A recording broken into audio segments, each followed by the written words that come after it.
Nagkilos protesta sa EDSA Shrine ng ilang para sa agarang pagtaguyod ng Independent Commission na bubusisi sa flood control projects. May ulat on the spot si Oscar Oida. Oscar?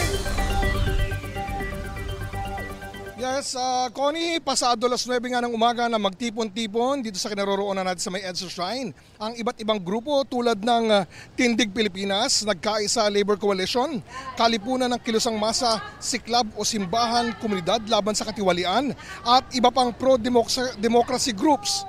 Dito nga sa sinabi ko sa may National Shrine of Mary o kilalang EDSA Shrine.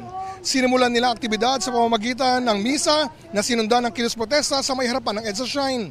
Layo ng kanilang pagkilos na hilingin ang agarang pagtaguyod ng isang independent commission upang busisiin ang mga isyu ng korupsyon, lalo na ang umunoy katiwalian sa flood control projects.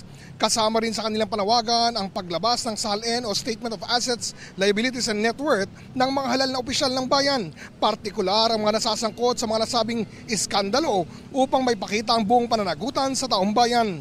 Dumalo sa pagtitipon ng ilang personalidad, kagaya ni Kiko Aquino D, convener ng Tindig Pilipinas, Kayla Meneses ng Akbayan Youth at mga kinatuwa ng iba't ibang grupo. Giit ng mga grupo na hindi sila tatahimik hanggat walang linaw at pananagutan sa mga umunoy kasalanan ng mga nasa kapangyarihan.